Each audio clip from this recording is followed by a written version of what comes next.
Hola, vamos a conversar en este video el capítulo 2, el sistema monetario internacional y regímenes cambiarios.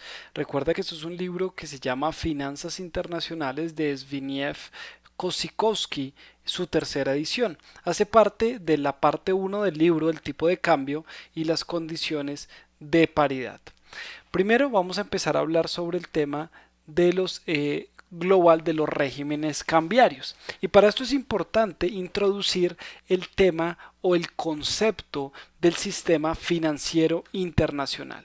Este sistema financiero internacional es un marco que nos permite o nos establece las condiciones sobre las cuales se pueden efectuar pagos, se pueden acomodar flujos internacionales y determinar los tipos de cambio.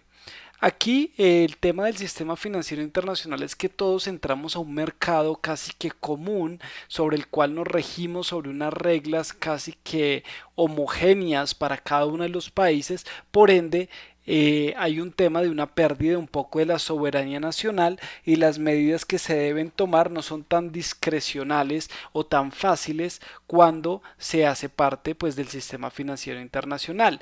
Aún para el 2020 no hay un consenso absoluto sobre cómo debe ser el sistema financiero internacional por las múltiples características que se están dando y mucho más con lo que ha pasado en este 2020 y seguirá pasando podrá extenderse claramente al 2021, cómo deben ser estas condiciones para poder blindar de la mejor manera este tipo de institución llamado el sistema financiero internacional. Sabemos que las divisas son libremente convertibles en el mercado. Yo puedo transar en el mercado de una manera transparente y común en cualquier lugar del mundo cualquier tipo de moneda, pesos mexicanos por dólares, colombianos por pesos mexicanos, porque es un mercado, digamos, de libre acceso y que es transparente con los diferentes precios que son dados por el mismo mercado. ¿Hay algún tipo de divisas que no se puede adquirir en este mercado? Tal es el caso de Cuba o Corea del Norte, que no hacen parte de este mercado y no es fácil o no se puede acceder directamente a la compra de estas divisas. Aquí vamos a hablar de los diferentes medios cambiarios.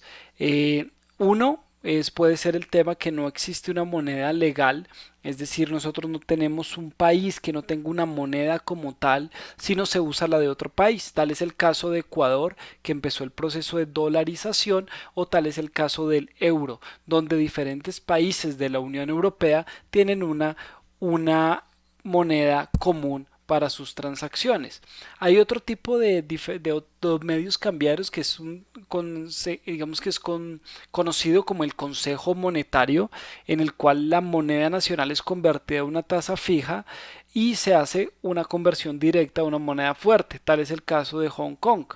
Hay otro tipo de medio cambiario que es la moneda nacional pegada a una moneda o canasta de monedas, es decir, de acuerdo cómo se mueva esa moneda también se va a mover nuestra moneda. Y hay otra que también está pegada pero dentro de bandas horizontales, es decir, a pesar que esté pegada, cuando se sobrepase algún tipo de límite, entra el Banco Central de ese país a volverla a meter dentro de la banda cambiaria. Hay otro tipo que tenemos un tipo de cambio con ajuste gradual que de manera, digamos como su nombre lo dice, gradual se van realizando diferentes cambios. Otro que también está gradual pero de una banda, es decir, va a tener un piso o un techo, es decir, cuando toque esto, pues tiene que entrar el Banco Central a regularlo. Otra de flotación administrada se deja que flote, pero se hace un tipo de regulación constante y el último que tenemos es el de flotación libre, casi que es como la mayoría de las divisas que tenemos. Cuando hablamos de un tipo de cambio fijo, el Banco Central establece su valor y entra al mercado cambiario para mantenerlo. ¿Cómo hace para mantenerlo? Piensen que una divisa es como un bien. Cuando hay una cantidad excesiva de este bien, su precio cae.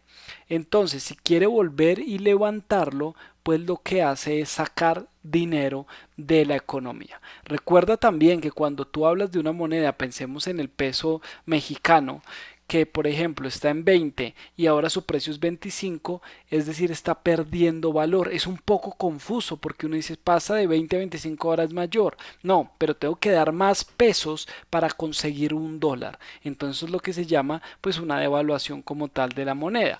Tipo de cambio flexible, pues el Banco Central no interviene en el mercado cambiario, es básicamente lo que se mantiene ahora, pero hay unos ciertos intervenciones para poder mantener un poco y no generar muchos desequilibrios a nivel macroeconómico. Aquí este tema es bien interesante porque no hay un consenso, no se sabe cuál es el mejor régimen cambiario, pero durante los últimos años, después de los últimos 20 años, más y más economías se han venido adaptando a un régimen cambiario con una nivel flotante, digamos que es libre la fluctuación de esta moneda. Por ejemplo, el tema mexicano es este flotación libre o también el tema de mi país, de Colombia, exactamente lo mismo. Aquí el Banco de México no tiene como objetivo tener un valor fijo. Recuerda que el Banco Central es quien se encarga de manejar la política monetaria de un país, cuyo objetivo principal más que mantener la tasa de cambio se mantiene más en los objetivos de la inflación, en mantener una inflación estable, es decir, un crecimiento sostenido de los precios de la economía. Esto es lo que busca garantizar un banco central. Entonces, finalmente, un banco central no tiene mucha inserción en la parte monetaria, en la parte cambiaria. Entonces, aquí en cuanto a la parte cambiaria tiene un tema más ligado a mantener el número de reservas de acuerdo a los parámetros establecidos. Es importante tener unas reservas internacionales que pues permiten jugar con la moneda para poder cambiar, devaluarla o devaluarla o apreciarla dependiendo de la situación que se necesite. El tema del tipo de cambio fijo, digamos, puede generar digamos, en cierta manera, por ejemplo, el tema de dolarización, algunas veces puede generar, o en la mayoría de las veces quisiera pensarlo, que nos da un tema de una baja inflación. Esto nos da también unas bajas tasas de interés y un mayor nivel de confianza. Entonces aquí de pronto puede ser que estas condiciones son aptas para que se llegue más inversión extranjera directa y por tanto poder garantizar de algún modo un mayor crecimiento económico. El tema de tener una tasa de cambio fijo, un tema de dolarización, el problema que tiene es una renuncia a la parte de política monetaria independiente porque pues está ligada directamente a lo que haga el Banco Central de los Estados Unidos, que es la Reserva Federal. Entonces aquí este es el problema que se tiene con la tasa de cambio fijo y por eso pues se cataloga una menor maniobra a choque externos. Aquí tenemos los dos tipos de situaciones, el fijo, el flexible. El fijo lo llamamos devaluación o revaluación y el flexible depreciación o apreciación. Es digamos la parte teórica. Pero en realidad, soy sincero, yo la verdad no uso esos términos, yo simplemente puedo usar devaluación o depreciación de manera inequívoca, de manera normal para cualquiera de los dos, aunque si nos pegamos al pie de la letra deberíamos hablar de devaluación y revaluación para la parte fija y depreciación o apreciación para la parte flexible. Y como la mayoría de economías son flexibles, deberíamos hablar de depreciación y apreciación de la moneda. Aquí, por ejemplo, es importante ya verlo esto con una parte numérica para tener una claridad. Supongamos que hay una depreciación del peso mexicano. En lugar de dar 3.4 pesos por dólar, ahora tengo que dar 11 pesos por dólar. Aquí yo puedo encontrar que el valor final menos el valor inicial sobre el valor inicial por 100 es la cantidad porcentual que cambió esta moneda. Entonces, ahora tengo que dar 11. Ahora en lugar de 3.4 que es mi valor inicial, esto me da que el dólar tuvo una apreciación del 223%. Este fue el valor del dólar que aumentó. Si por otro lado lo veo, la siguiente situación, en lugar de verlo pesos mexicanos por dólar, lo veo dólar por pesos mexicanos, pues sería simplemente la inversa, 1 dividido 3.4. Esto nos da 0.29 dólar por peso mexicano y con la nueva situación de 11 pues nos da un 0.09 dólar por pesos mexicanos. Claramente esto se da por la situación pues que el dólar tiene más valor con respecto al peso mexicano. Y viéndolo así, viendo que el valor final es 0.09 menos 0.29 sobre 0.29%, nos da en este caso una depreciación del 69.1%. Si se dan cuenta, el nivel que se aprecia una moneda no es exactamente el mismo nivel que se deprecia la otra moneda, porque la otra moneda pues tiene una base diferente. Acá tenemos claramente 1 sobre, lo cual nos da una variación porcentual diferente. El objetivo como tal de las autoridades es lograr un equilibrio interno y externo y por supuesto buscar un crecimiento económico alto y sostenido, o por lo menos no alto, pero por lo menos sí un crecimiento económico. El equilibrio interno se da en una economía cuando básicamente se tienen las condiciones de una estabilidad de precios, añadido con una baja inflación y una situación de pleno empleo. Cuando hablamos de pleno empleo no quiere decir que toda la población esté completamente con trabajo, sino simplemente lo que se tiene es que hay un nivel, digamos, de desempleo bajo que se da únicamente por el tema, digamos, normal de personas que cambian de un empleo a otro porque se dan de baja, porque digamos que hay un despido momentáneo, pero no es lo que se llama un desempleo estructural. Entonces, el equilibrio externo es cuando hablamos de una posición sostenible en la parte de la cuenta corriente. Recordemos que esta parte de la cuenta corriente hace parte de la balanza de pagos. La balanza de pagos tiene la cuenta corriente, la cuenta capital y nuestra cantidad de reservas. Esto lo veremos a detalle en el siguiente video. Ahora, el objetivo de las autoridades es lograr estos dos tipos de equilibrios y bueno, sostener tener el equipo, el tema del crecimiento económico. Acá uno de los ejemplos más relevantes del tema de la integración económica a nivel mundial definitivamente es la Unión Monetaria Europea y el euro.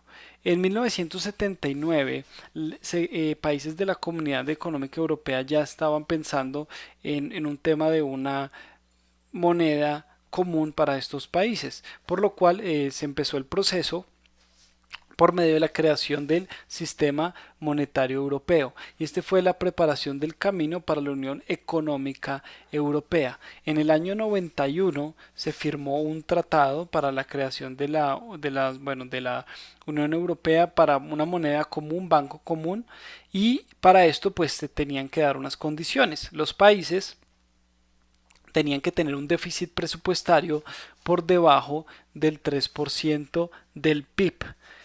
También en este caso tendría que tener mantener una deuda pública por debajo del 60% del PIB. Recordemos que la deuda pública es lo que el gobierno emite bonos para poder financiarse y poder cumplir sus obligaciones, y también tener una baja inflación.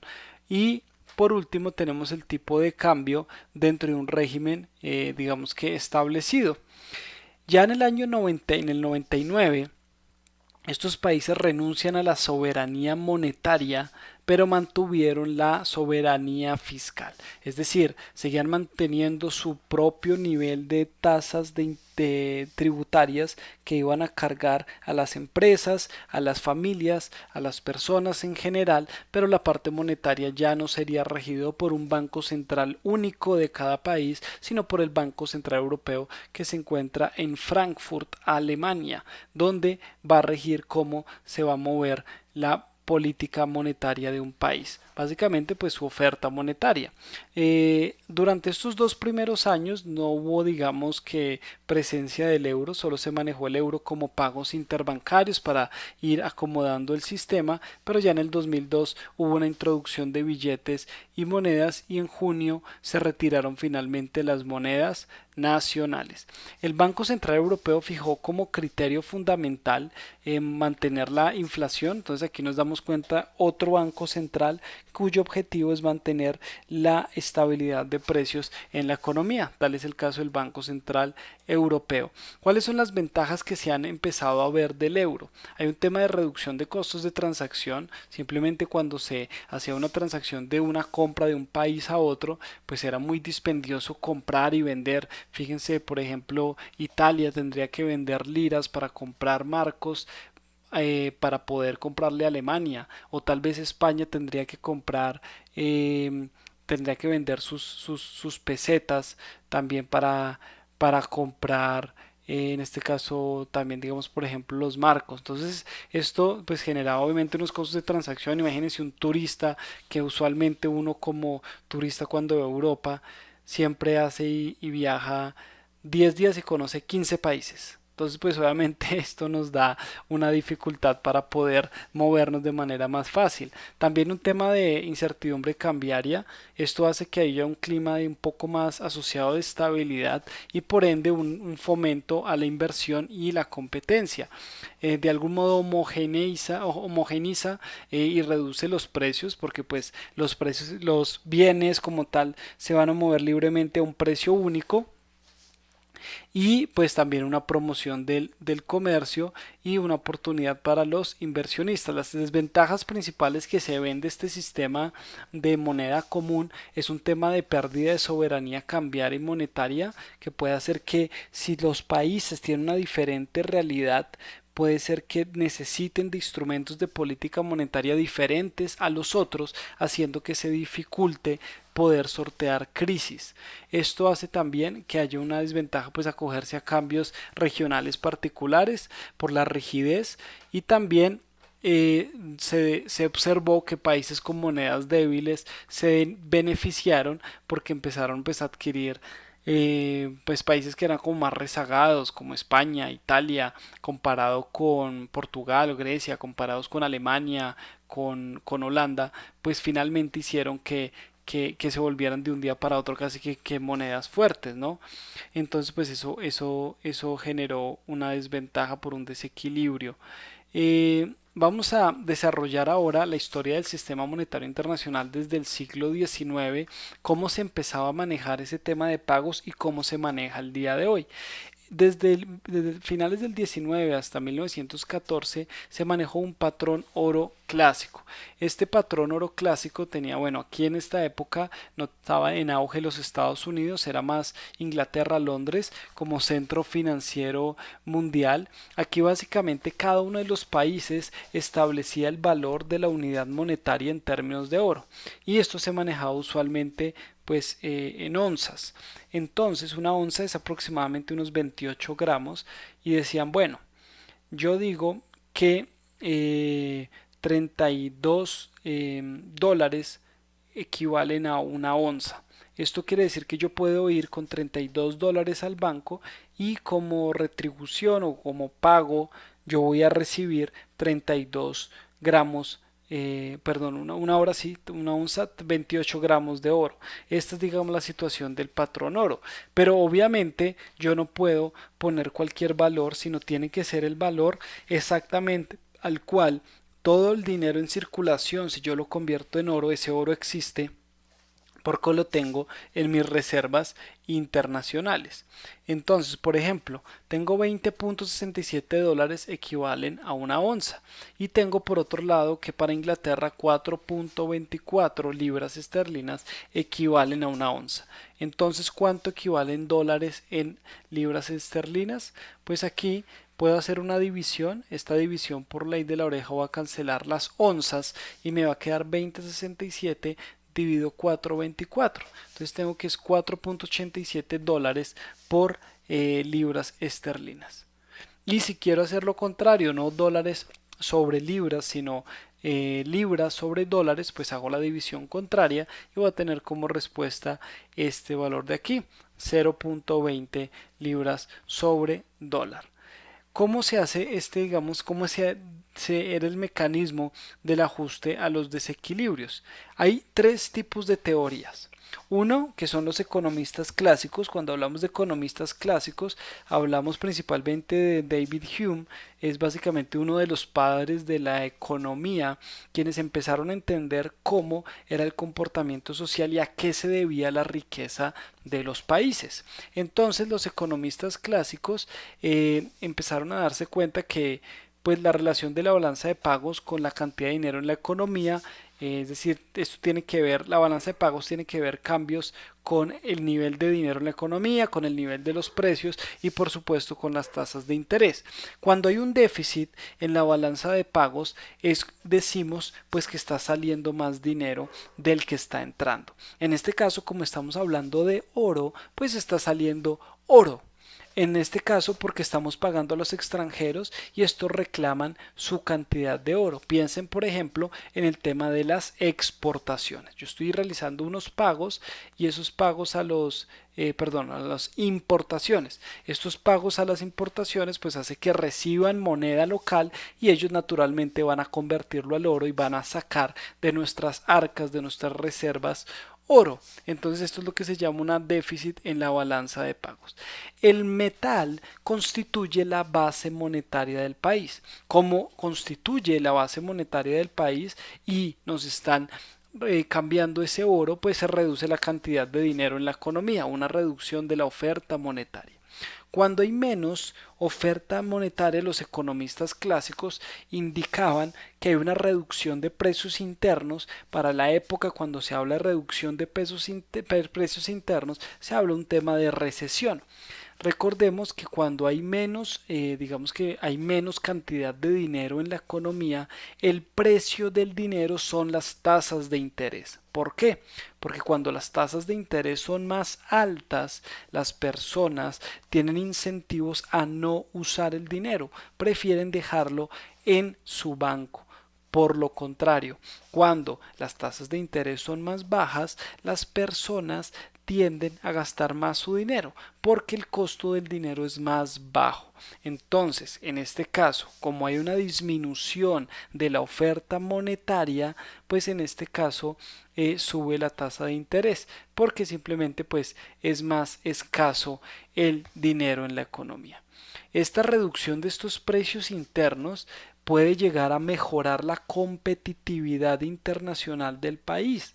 Entonces se abarantan sus exportaciones y se encarecen las importaciones, por lo cual ese desequilibrio es compensado por la mejora de las exportaciones. Esto es lo que nos indicaban nuestros economistas clásicos que argumentan, bueno, que aumentan las exportaciones, disminuyen las importaciones y mejoran la balanza comercial y la cuenta corriente. En este caso, cuando mejora, hay nuevamente, digamos, otra parte que se puede dar que también es que hay una tasa de interés más alta y esta tasa de interés más alta, digamos que atrae capitales extranjeros, lo que hace nuevamente que genere un superávit de la cuenta de capital y se restablece el equilibrio externo también. Ahí están los dos, el interno y el externo. El enfoque de David Hume a mediados del siglo XVIII es básicamente una tesis opuesta a los mercantilistas, porque los mercantilistas lo que indicaban es que no era bueno que le sacaran, digamos, el oro, porque se empobrecía la nación.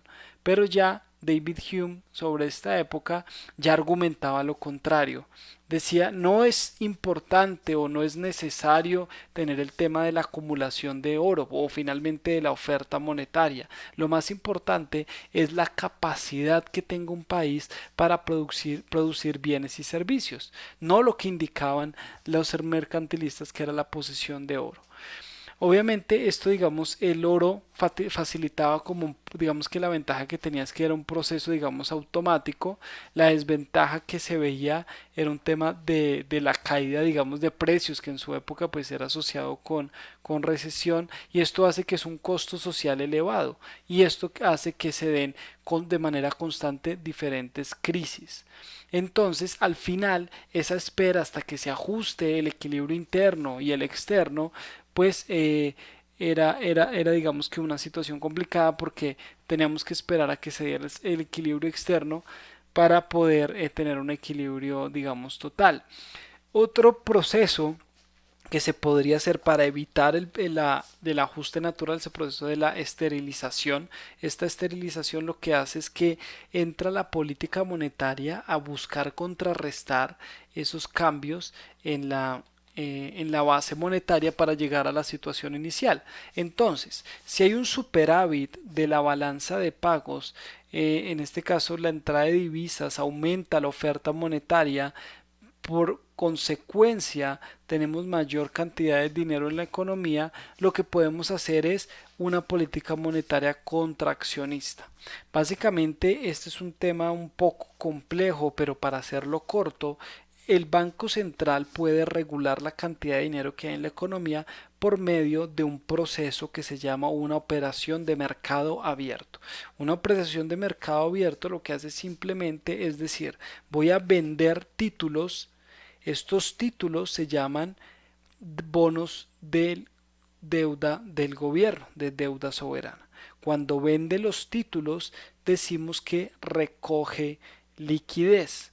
Por otro lado, cuando compra, inyecta liquidez. Cuando inyecta dinero a la economía, llamamos de una política monetaria expansionista. Cuando se da lo contrario, es una política monetaria contraccionista. Entonces, en este caso, el banco puede vender bonos y recoge liquidez de la economía para volver a la situación inicial. Si por otro lado hay un déficit, es decir, hay una reducción de la oferta monetaria, el Banco Central compra bonos para aumentar la cantidad de oro que disminuyó por la salida de oro. En la práctica, digamos, el proceso no funciona de la misma manera, porque aquí era donde había un tema de los clásicos, es que el ajuste que decían ellos de los precios, pero no era tan real, porque la reducción de los precios era poco frecuente, era mucho más frecuente los cambios, pues, en la producción. Pues ahí digamos que sería la diferencia. Entonces, en este caso, vamos a cambiar un poco el argumento que nos decían los clásicos porque los precios son poco flexibles. Entonces el mecanismo de ajuste no van a ser los precios como lo indicaban ellos. Más bien, en este caso, lo que va a pasar es que el principal problema cuando se da este desequilibrio de la balanza de pagos es que va a haber un incremento de las importaciones, reduciendo la balanza de pagos. Entonces esto lo que nos da es un proceso pues de reducción de la actividad económica. Recordemos que las importaciones nos restan a nuestro PIB, a nuestro Producto Interno Bruto. Aquí lo que se da es un aumento de la demanda interna hacia productos externos y por consecuencia, digamos, podemos ver que hay un descenso como tal en la inversión recordemos que lo que está pasando es una contracción de la oferta monetaria y hay un aumento de las tasas de interés, entonces hay un descenso en la inversión y esto se traduce en menores ingresos de la población. Y las investigaciones empíricas llevaron a determinar que el principal mecanismo real de ajuste era el movimiento de capital.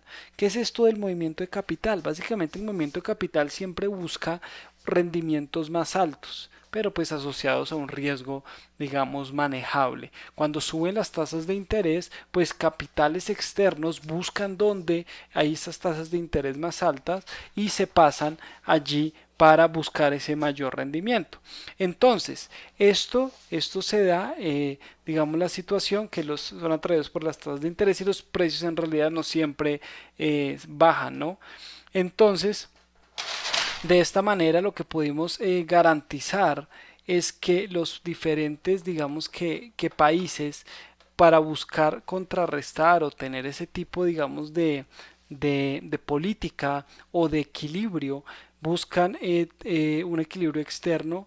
Digamos de alguna manera los países buscaban entonces algún tipo de proteccionismo, una restricción a movimientos de capital o políticas de esterilización para poder lograr el equilibrio inicial. Cuando sube el déficit de la balanza de pagos, es decir, hay una salida de oros, lo que hace es que se reduce la oferta monetaria. Esto nos puede llevar a una disminución de la actividad económica y reduce las importaciones y aumenta las exportaciones. Y esto, por último, contribuye a la reducción del déficit de la balanza de pagos. Bueno, Aquí vamos a mirar después de esta situación que teníamos el patrón oro, qué fue lo que pasó en el periodo entre guerras de la Primera y la Segunda Guerra Mundial. Pues básicamente que la mayoría de los países lo abandonó. ¿Por qué? Porque sabemos que para tener esto yo tenía que tener la cantidad de dinero que circulaba en la economía soportada por una cantidad de oro en el Banco Central, pero esto no siempre era así, porque en este caso deberían imprimir papel moneda para poder financiar la guerra. Esto fue lo que hizo que muchos de los países pues abandonaran y se generaran fenómenos de hiperinflación. Entonces, el oro solo se dejó en este momento como único medio de pago externo, ya las monedas como tal, las divisas no tenían ningún valor externo y bueno, se dio lo que eran los periodos de hiperinflación. Es un periodo donde los precios cambian de un momento a otro de manera absurda. El ejemplo más, digamos, claro en este momento es Venezuela, donde los precios, digamos, cambian de un momento para otro y es una de las inflaciones más grandes o es la más alta de todo el mundo y hubo diferentes intentos para volver al patrón oro, pero digamos que no hubo un éxito. Y en este caso pues intentaron alguna parte de la teoría del poder adquisitivo. La teoría del poder adquisitivo básicamente lo que dice es que si una Big Mac me cuesta en México $3, en Estados Unidos me tiene que costar también $3. Entonces digamos algún tipo de paridad de precios en todo el mundo se intentó, tampoco sin éxito. Por otro lado, durante este periodo entre guerras también se dio una de las crisis la crisis más grande, tal vez ya sería como la segunda después de lo que estamos viviendo, y esto también se dio porque había una falencia del conocimiento de que se debe hacer un proceso de recesión, lo que se hizo pues que se alargara un poco más. En el 34 se intentó manejar el patrón de oro modificado, es decir que solo los bancos podían tener oro, una persona normal no podía cambiar su dinero por oro y durante este periodo se dio mucho el tema de devaluaciones competitivas pues con la búsqueda digamos de poder ser más competitivos y exportar más. Aquí también se intentaron políticas de empobrecer al vecino, que esto lo que intenta hacer es pues mayores aranceles, cuotas, es decir, limitar la cantidad de bienes que entran y medidas para restringir el comercio, algo de lo que se conoce ahora por ejemplo de Estados Unidos con la guerra comercial de China, que lo amenaza siempre pues con este tipo de medidas. Ya después de la Segunda Guerra Mundial entra el sistema Bretton Woods, que básicamente fue un sistema pues que acogió una de las potencias ganadoras de la Segunda Guerra Mundial, Estados Unidos, para poder establecer la paz mundial y poder generar un nivel de estabilidad, de construcción y crecimiento económico en los países en el periodo de posguerra. Aquí lo que se promovía con esto es la cooperación monetaria internacional, facilitar el crecimiento del comercio, promover estabilidad de los tipos de cambio, establecer un sistema multilateral de pagos, crear una base de reserva y aquí se encaminó un poco el papel del Fondo Monetario Internacional. También se dio la creación del Banco Mundial y por último está el GATT, que fue el Acuerdo General sobre Aranceles y Comercio, que busca el tema de la liberalización del comercio con una menor cantidad de impuestos y condiciones o trabas al comercio internacional. Aquí el régimen cambiario patrón oro de cambio, es decir, el valor de de su moneda en términos de oro dólar, cada uno de los países, digamos, lo fijaba. En este caso, cuando se daban déficit temporales, se financiaban con la reserva de cada país y con préstamos del Fondo Monetario Internacional. Si habían cambios muy grandes, se permitía hacer un cambio de paridad para poder mantener la moneda exactamente igual. Entonces, ¿cuál fue el funcionamiento y evolución del sistema Bretton Woods? Tuvo 25 años, digamos, de gran éxito, que los países se acomodaron bastante bien, tenían algún tipo de restricción para movimientos importantes de capital, pero aquí se empezaron a presentar algunos problemas. Uno de los principales problemas es que los países industrializados que tenían algún desequilibrio en la balanza de pagos se rehusaban a cambiar la paridad de su moneda, es decir, mantenían exactamente lo mismo y ya estaban teniendo pues un desequilibrio. Pero por otro lado, los países en desarrollo devaluaban de manera frecuente su moneda pues poder de algún modo ser competitivos en el mercado extranjero. El Fondo Monetario Internacional ayudó con un mayor aumento, digamos, de los préstamos, pero aquí el principal problema y el talón de Aquiles del Bretton Woods es que todo recaía en un solo país.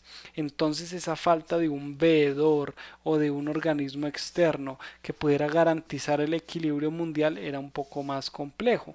Entonces aquí una necesidad de Estados Unidos con una necesidad de un balance de pagos deficitaria, es decir, que hubieran más divisas afuera en el exterior norteamericanas de lo que estaban adentro, porque pues los países deberían tener reservas internacionales en esta moneda. Esto digamos era uno de los principales problemas que se generaron.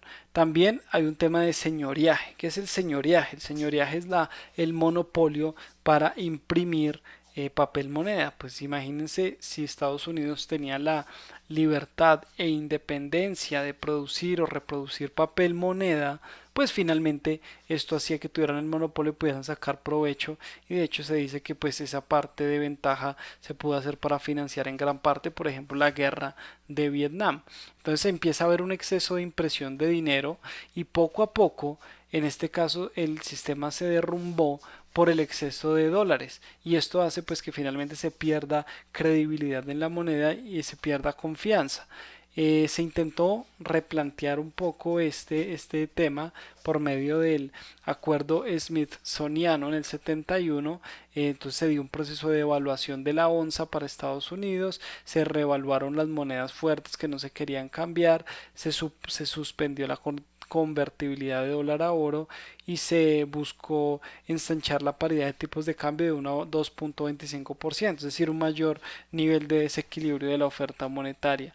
Pero pues nuevamente el dólar estaba sujeto a muchos problemas por la confianza pues en un solo país, los costos de estos ajustes eran muy elevados y finalmente cuando se imprimía más papel moneda, lo que se hacía es que se exportaba la inflación y se generaba un aumento generalizado de los precios no solo en Estados Unidos, pero por supuesto en todo el mundo. Eso digamos que era uno de los principales inconvenientes. Ok, esto digamos son los principales problemas. ¿Cuál es el actual sistema monetario internacional? ¿Qué es lo que está pasando ahora? Pues hay un tema no se rigen claramente al dólar, nos regimos simplemente a la moneda fiduciaria de cada uno de los países. En este momento pues el poder económico es más bajo de Estados Unidos, no por una caída de Estados Unidos, pero sí por un crecimiento de Asia en general. Ahí estamos viviendo un tema de unos cambios constantes de precios de los activos, como por ejemplo el petróleo, la gran volatilidad, y aquí es donde se presenta un trilema del tema cambiario. Son tres cosas que no se pueden tener. Uno, yo no puedo tener tipo de cambio fijo, no puedo tener libertad en los movimientos internacionales de capital y al mismo tiempo independencia de las políticas monetarias. Se deben escoger dos de tres. De otra manera, pues es muy costoso y no se puede llegar a este tipo de situación. Se debe renunciar al menos uno de ellos. Entonces, para hacer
buscan también esto mitigar este tipo de riesgos de algún modo. Y también esto hace que finalmente se dé un favorecimiento de la disciplina fiscal y monetaria. Hay usualmente pues cambios, pero pues no son tan bruscos como la parte fija y mantener un tipo de cambio fijo puede ser muy difícil.